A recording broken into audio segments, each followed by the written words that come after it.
Hola, ¿qué tal a todos? El día de hoy continuamos con la discusión del teorema de Harman-Grobman y hoy vamos a ver cómo podemos hacer la prueba, ¿no? Eh, la, la respuesta, el cómo vamos a hacer la prueba es la respuesta a cómo construimos el, la función que conjuga topológicamente a nuestro sistema no lineal con su linealización cuando tenemos las condiciones adecuadas. Eh, entonces, vamos a la prueba.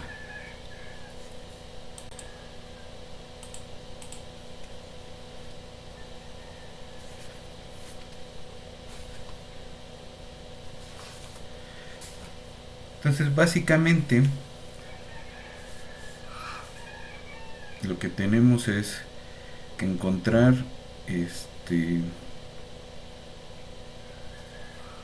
un homeomorfismo, construir un homeomorfismo entre eh, el x punto igual a f de x y el x punto igual a d f en x estrellita x, ¿no? Entonces vamos a suponer primero que la df en x estrellita se puede escribir de la forma pq00,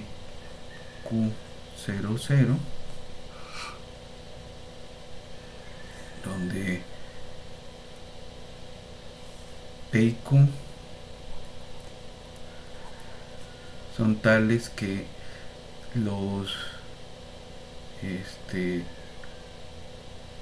las si uno tiene este valores propios lambdas is y el otro mus is, la parte real de todas las lambdas is, digamos que son los asociados a p, pues es positiva, y la parte real de las mus is va a ser todas negativas, ¿no? Pero ninguna se anula. Es decir, el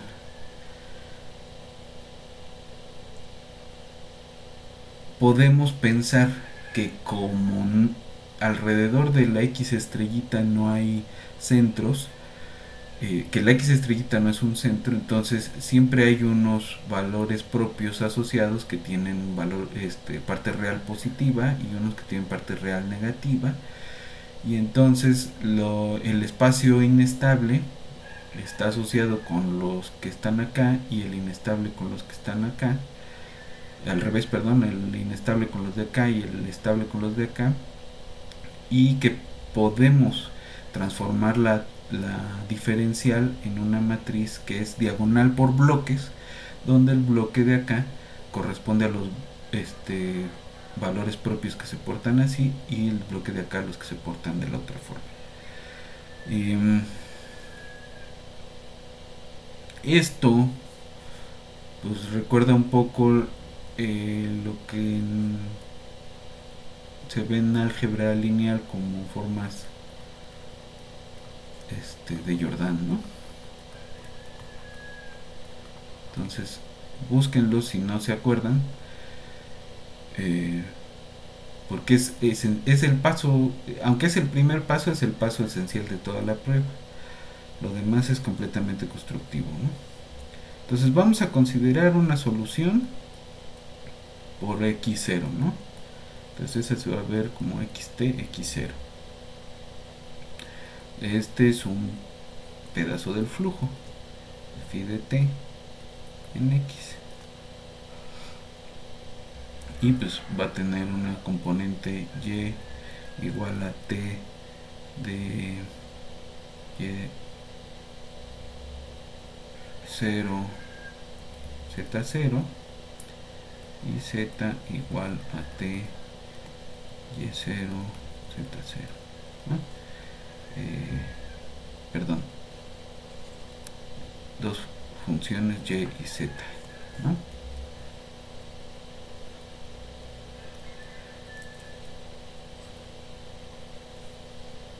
Ok. Y la x0 pues no es más que una condición inicial y0, z0. Ahora, y0 es la parte de la solución que vive en el espacio inestable para nosotros, y z0 la que vive en el espacio estable.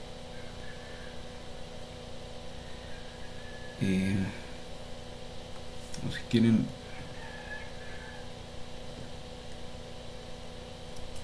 este va a ser el estable y este el estable. Entonces la y vive en el estable y la z vive en el inestable.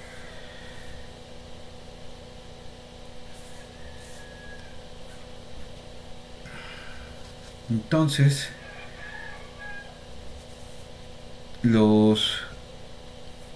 pero esos son las estables y las inestables de quién, pues de la d, f, en x estrellita, ¿no? Entonces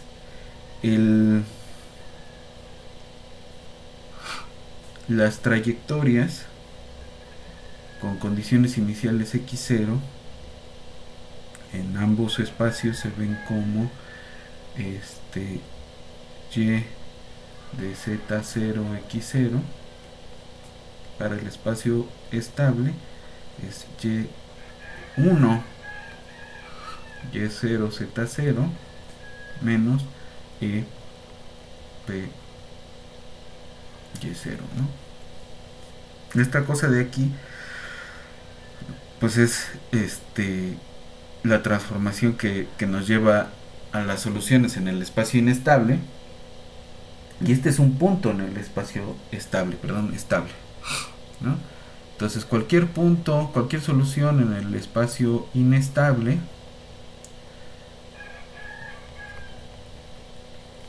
pues se ve como z de 1 y0 z0 menos e a la q z0, ¿no? Aquí, perdón, y0 z0.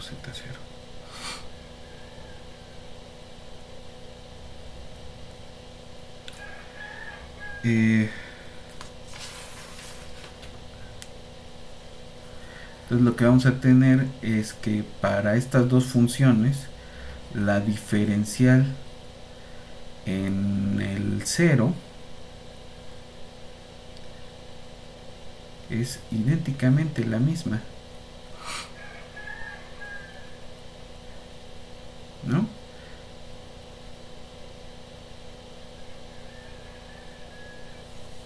Es decir, lo que estamos pensando es que si tenemos, digo, las dimensiones que tengamos, ¿no? Pero tenemos una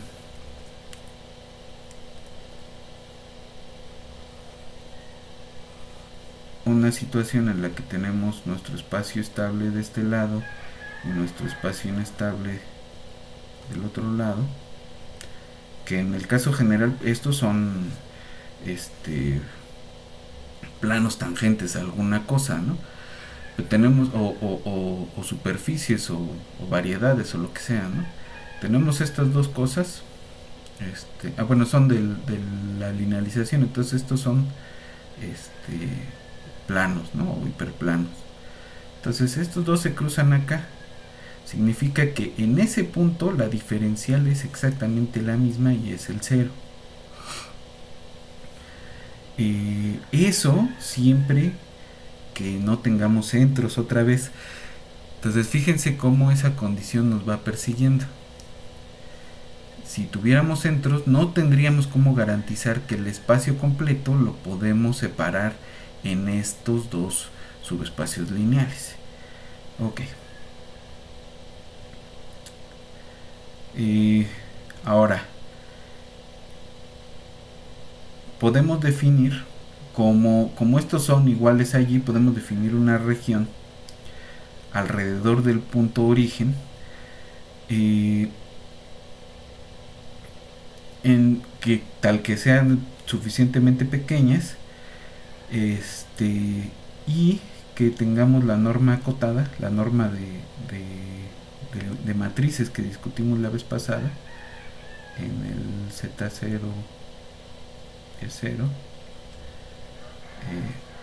menor que algún valor A, y la diferencial de la Z en Z0 Y0 menor que esa misma A, ¿no? Es decir, una suerte de condición de Lipschitz para esas dos partes lineales de nuestro sistema. Ok, como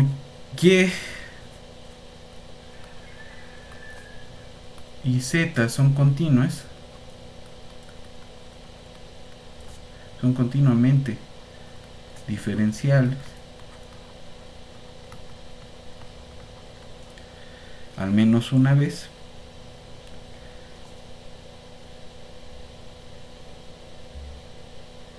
por el teorema del valor medio,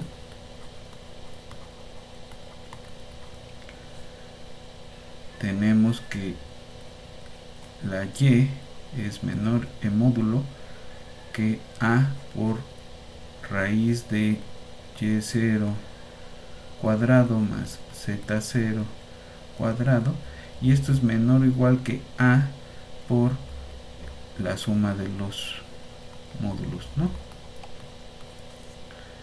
Lo mismo para la z. Y0 cuadrado más z0 cuadrado, y esto es menor o igual que la misma cota. Entonces tenemos la misma cota para las dos funciones.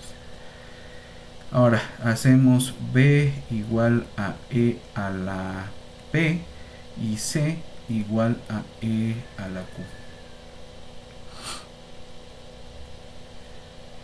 Y podemos normalizar. B va a ser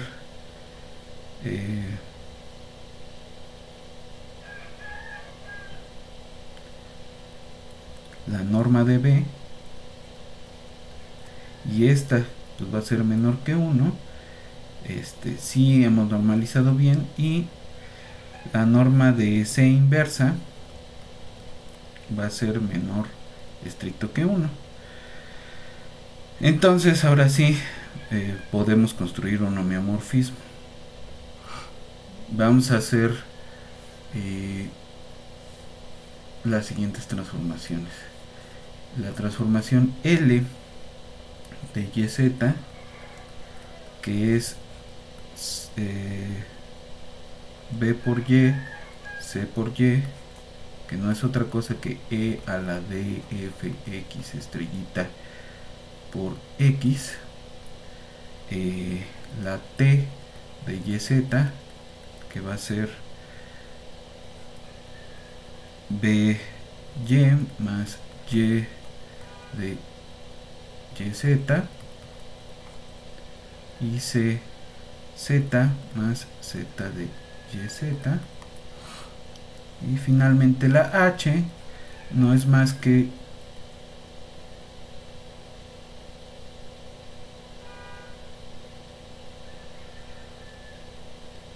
los flujos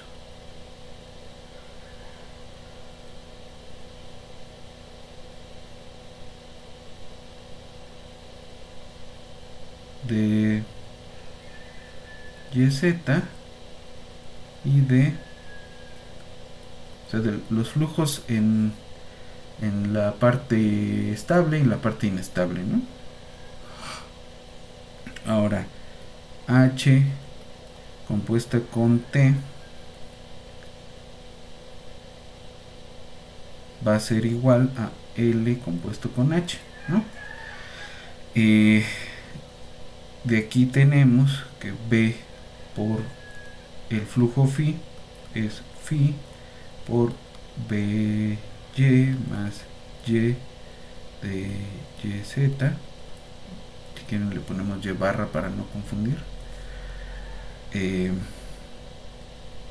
coma cz más z barra de y z, y c por el flujo phi pues es phi aplicado a la misma cosa, y barra en y z, c z, z barra en y z.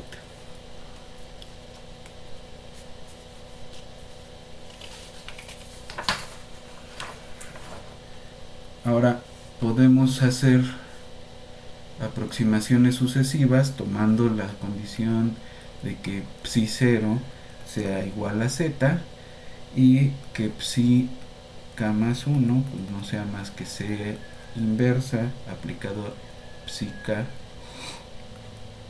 en donde le toca, ¿no? B y más y barra en y z, c z más z barra en donde le tocaba, ¿no? Y entonces aproximamos con esta psi a la función phi, y lo que vamos a tener es la siguiente condición, de que para alguna j, psi j menos psi j más 1 es menor o igual que una m por r a la j por y en módulo más z en módulo algún exponente sigma, ¿no? La r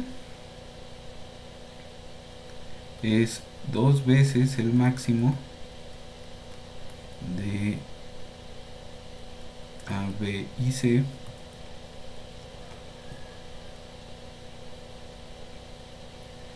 a la sigma.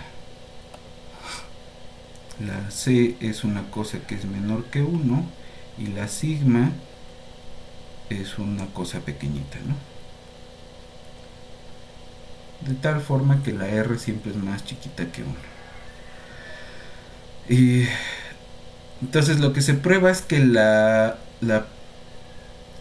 sucesión de las psi-Ks es una sucesión de Cauchy y entonces se aproxima bien a la phi. Y lo que se tiene finalmente es que T inversa en YZ pues no es otra cosa que B más Y C inversa en Y y en Z más Z y Y unos, donde estas Y y Z1 pues son las inversas de X y Y. Entonces H de veras es un homeomorfismo y pues tiene una componente phi y una componente psi que corresponden a los flujos y se acabó, ¿no? Ese es el esquema de la prueba del teorema. Ahora, en el fondo, ¿qué es lo que se está haciendo? Entonces podemos describirlo de la siguiente forma. Pues primero podemos suponer que nuestra diferencial pues la podemos escribir adecuadamente en un pedazo que tiene valores propios con parte real negativa y uno que tiene valores propios con parte real positiva, de tal forma que separamos todo el espacio lineal asociado a nuestra transformación, que es la derivada de f en el punto hiperbólico. Ese lo podemos separar en los dos espacios, el estable y el inestable. Y entonces ahí definimos transformaciones de cambios de coordenadas adecuados y finalmente podemos escribir la transformación, ¿no? Que en concreto podemos pensar lo siguiente, que la h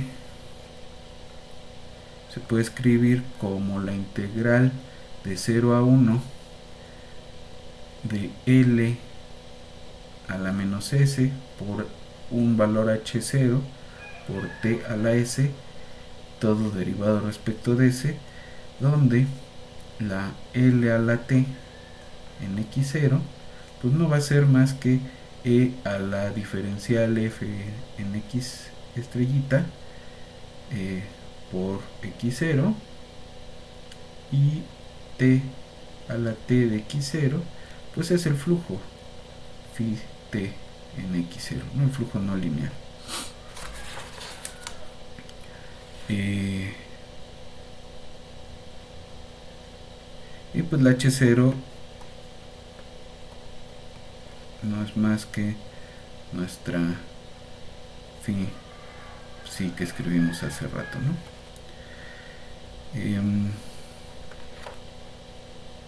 Entonces, si damos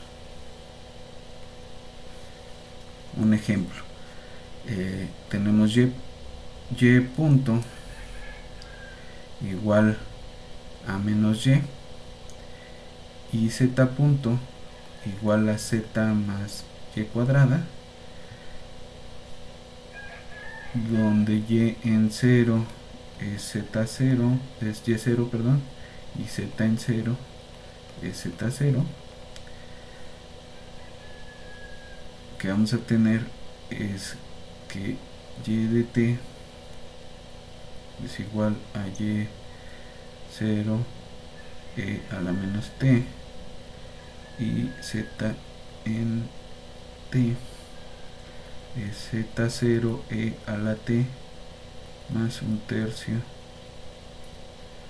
de y0 cuadrado e a la t menos e a la menos 2t. Aquí entonces la b no va a ser otra cosa que e a la menos 1, la c es e, y y barra en y0 z0 igual a 0. Entonces z barra en y0 z0 pues es ky 0 cuadrado, y k es e a la 3 menos 1 sobre 3e cuadrada.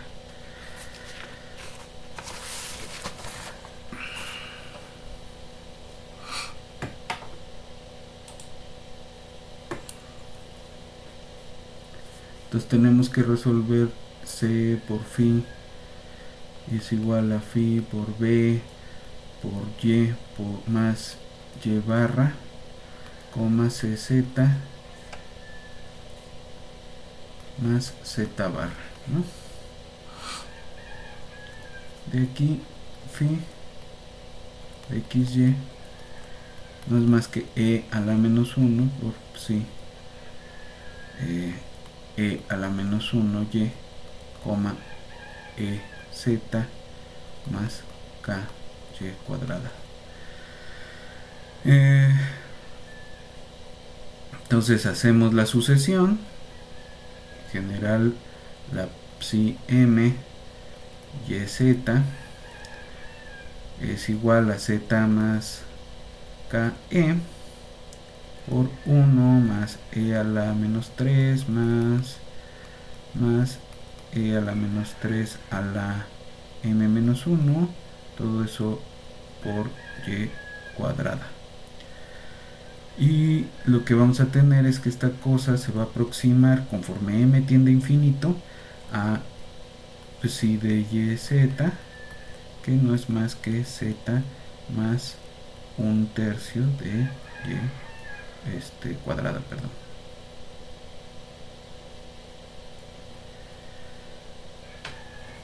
Y encontramos la phi de la misma forma, que va a ser phi de y z igual a y nada más, ¿no?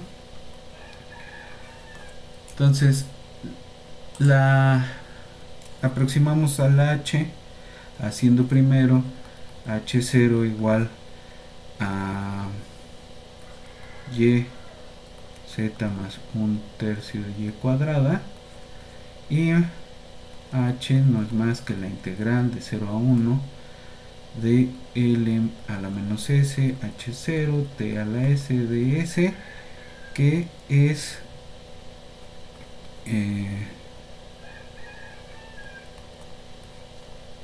Y Z más un tercio de Y cuadrada, ¿no?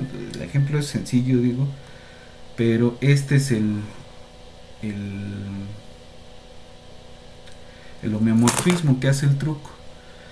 Eh, pero, pues en concreto lo único que quiere decir es que podemos bien aproximar nuestra función, ¿no? Eh, ¿Qué pasa con el péndulo? ¿Por qué, por, qué, ¿Por qué usamos el truco de linealización con el péndulo? Entonces, les dejo esa pregunta y nos vemos en una siguiente sesión.